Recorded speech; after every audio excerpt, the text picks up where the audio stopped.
Hello दोस्तों, नमस्कार। मैं विजय पूनिया और आप देख रहे हैं विजय एजुकेशन। दोस्तों, RUHS BSc नर्सिंग के ऑनलाइन फॉर्म की डेट आ चुकी है और इसको लेकर मैं आज एक कंप्लीट वीडियो बनाने आया हूं। सिलेबस नया क्या होने वाला है, क्या अदर स्टेट के बच्चे फॉर्म भर सकते हैं, राजस्थान के बच्चे हैं तो वहाँ राजस्थान में कितने कॉलेजेस हैं, उनमें क्या सुविधाएं हैं, किस आधार पे कॉलेज की पहचान होगी, क्या कट ऑफ रहेगी, कैसे एडमिशन होगा, ठीक है, पेपर पैटर्न क्या रहेगा, छात्रवृत्ति मिलेगी कि नहीं मिलेगी, हर एक पॉइंट जो आपके दिमाग के अंदर है, जितने भी आपके माइंड में क्वेश्चन है, आज हर एक क्वेश्चन का आंसर इस वीडियो के द्वारा देने वाला हूँ। पहली बात और सबसे बड़ी बात तो यह है कि सत्र 2022-23 के लिए RUHS ने सभी फॉर्म जारी कर दिए हैं। BSc nursing, paramedical, pharmacy, physiotherapy, सारे कोर्सेज के फॉर्म जारी कर दिए हैं। इसके लिए सबसे पहले तो मैं RUHS को सैल्यूट करता हूं। दूसरी बात यह कि फॉर्म की डेट क्या है, तो पहले नोटिफिकेशन पे चला जाता हूं। यह फॉर्म की डेट रहेगी आपकी। फॉर्म की जो दोस्तों डेट है वो है आपकी 18 से लेकर के 18 तारीख से ये फॉर्म भरे जाने शुरू होंगे अगस्त से, और ये 6 सितंबर तक भरे जाएंगे। तो 18 अगस्त से 6 सितंबर तक आपके फॉर्म भरे जाएंगे, ठीक है। ये सबसे बड़ी बात है। अब इसके बाद में दोस्तों देखिएगा, आप एक एक करके सारी जानकारी आपको बताता हूं। पहले तो योग्यता क्या है, फॉर्म कौन भर सकता है, तो देखिए दोस्तों, 12th मैथ का स्टूडेंट तो फॉर्म भर नहीं पाएगा, तो 12th बायो का स्टूडेंट फॉर्म भर सकता है, ठीक है। अब आपके परसेंटेज मिनिमम 45 होने चाहिए। 45% से कम है आप फॉर्म नहीं भर सकते, ठीक है। 17 वर्ष आपकी एज होनी चाहिए इस 31 दिसंबर तक, मतलब 2005 तक जिसकी जन्म तिथि है वो फॉर्म भर सकते हैं, ठीक है। आपके कौन से कोर्सेज की हम बात कर रहे हैं, BSc नर्सिंग। कितने वर्ष का कोर्स है, 4 ईयर का। कैसा कोर्स है, प्रोफेशनल डिग्री कोर्स है, ठीक है। और इसकी जो पढ़ाई होगी, इसमें 8 एग्ज़ाम लगते हैं। जब आपका इसमें एडमिशन हो जाएगा तो सेमेस्टर वाइज आपके 8 एग्ज़ाम लगेंगे, ठीक है, और आप फर्स्ट ग्रेड नर्स बनेंगे, ठीक है।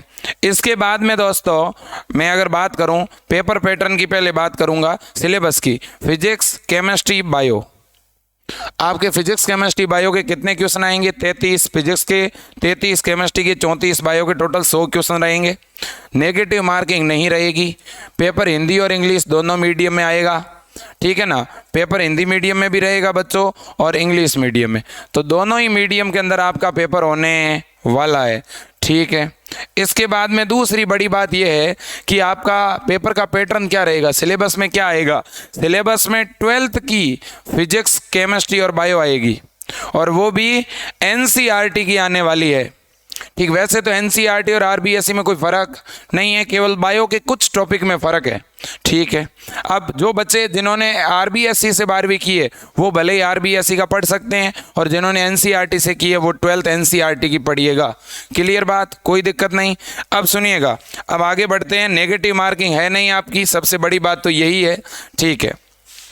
अब अगर अपन बात करें कि सर एग्ज़ाम कब होगा, ये बड़ी बात है और सभी बच्चे पूछ रहे हैं। देखो बच्चों, मैं कुछ तथ्य आपके सामने रखना चाहता हूँ।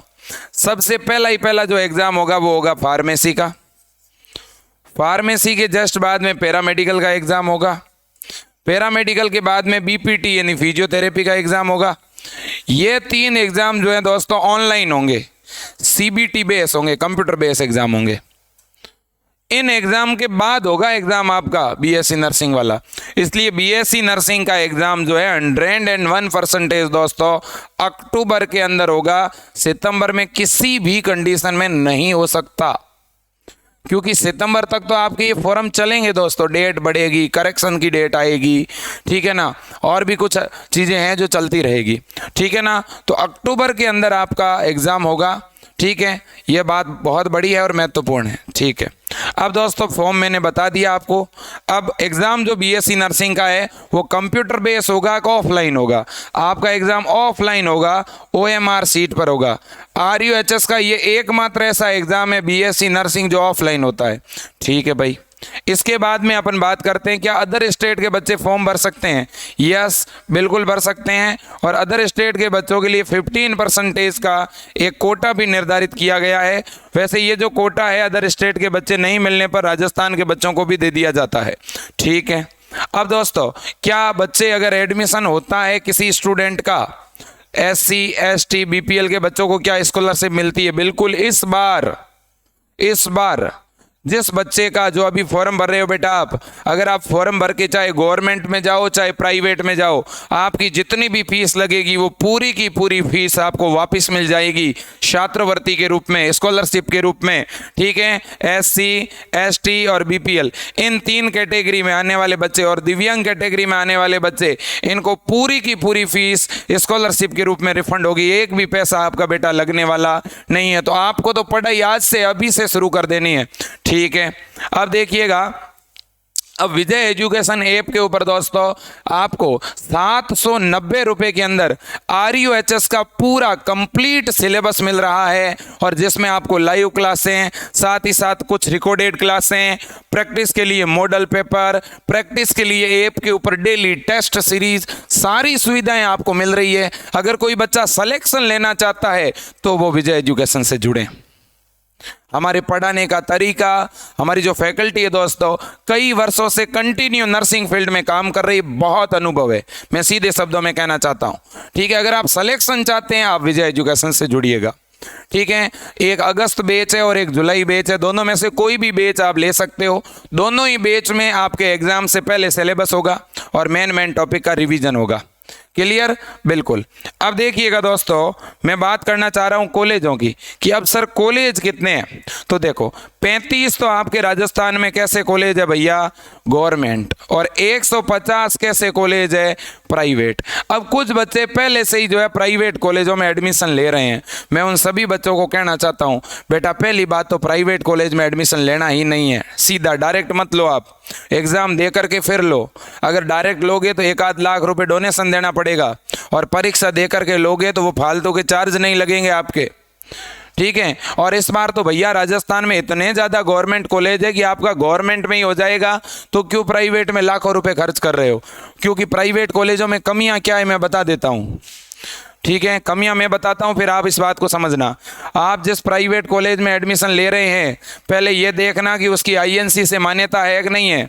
अगर उस कॉलेज की INC से मान्यता नहीं है तो आप राजस्थान के बाहर जॉब नहीं कर सकते, राजस्थान के बाहर नौकरी नहीं कर सकते। बेटा सावधानी से एडमिशन लेना प्राइवेट कॉलेजों में, मैं अभी कह रहा हूँ, विशेषकर जो नए प्राइवेट कॉलेज खुले हैं उनके पास INC की मान्यता नहीं है। फिर नंबर 2 पे, कॉलेज का खुद का हॉस्पिटल है कि नहीं है, ये पता कर लेना। खुद का अगर हॉस्पिटल नहीं होगा तो पता नहीं आपको काम सीखने को मिलेगा या नहीं। ठीक है, इसके बाद में कॉलेज में फैकल्टी है कि नहीं है, ये भी चेक करना, स्टाफ है कि नहीं है। वहाँ जो बच्चे हैं उनसे पूछना पड़ेगा कि बेटा आपकी क्लास लगती है कि नहीं लगती है। फिर हॉस्टल है कि नहीं है। ठीक है ना, बहुत सारे बच्चे जो दूर से आते हैं उनको हॉस्टल की सुविधा भी चाहिए, तो ये पता करना पहले। सबसे बड़ी बात है कॉलेज की INC से मान्यता होनी चाहिए।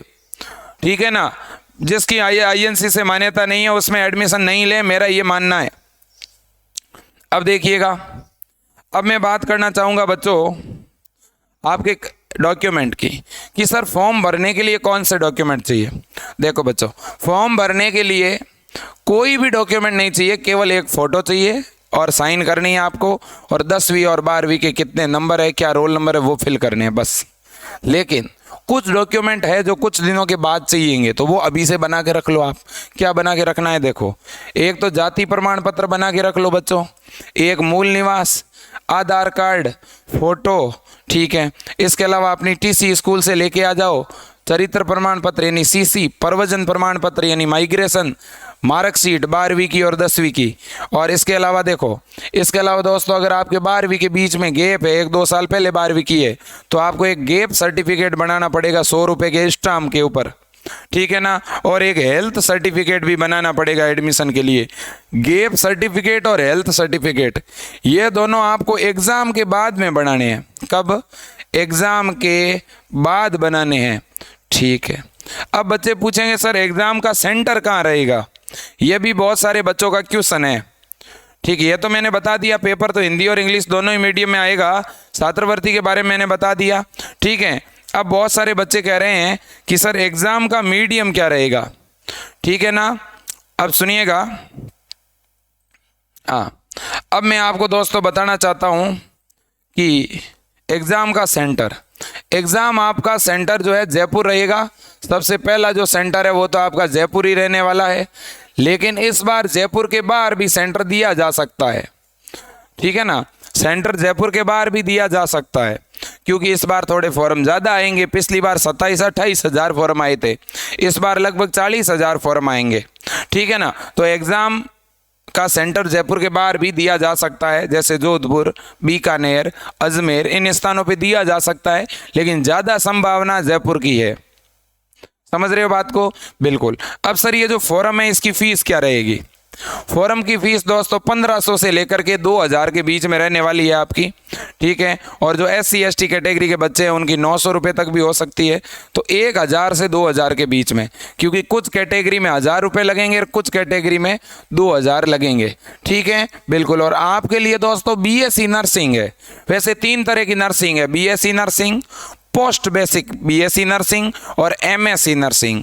तो post basic BSc nursing GNM वाले बच्चों के लिए है, आपके लिए केवल BSc नर्सिंग है, ठीक है। तो ये सारी जानकारी है बेटा। और जिनको पढ़ना है, मैं तो अभिभावकों को भी कहना चाहता हूँ, आप बच्चे का सिलेक्शन चाहते हैं तो अब भी समय है, 2 महीने तो अब भी आपके पास में है, ठीक है ना। और अगर आपका बच्चा सुबह और शाम डेली 2.5-2.5 3-3 घंटे हमारे से जुड़ के पढ़ सकता है तो उसका सिलेबस 2 महीने में बड़े आराम से हो सकता है, क्योंकि बच्चा जीरो नहीं है, बच्चा 12th करके आया है। बेटा आप सभी 12वीं करके आए हो, कुछ तो आपको नॉलेज है, आपको तो रिवीजन ही तो करना है। तो हमारे साथ अगर जुड़कर रिवीजन करोगे तो आपका एक शेड्यूल बन जाएगा एक पढ़ने का, ठीक है। दोनों ही पारियों में आपकी क्लास चलेगी, सुबह भी चलेगी, शाम को भी चलेगी, ठीक है ना। एक पारी में अच्छी तरह से पढ़ाएंगे, दूसरी पारी में रिवीजन करवाएंगे, ठीक है ना। तो दोस्तों ये पूरा सिस्टम है, तो आप इन नंबरों पे कॉल कर सकते हैं ज़्यादा जानकारी के लिए। आज के लिए इतना ही। जय हिंद।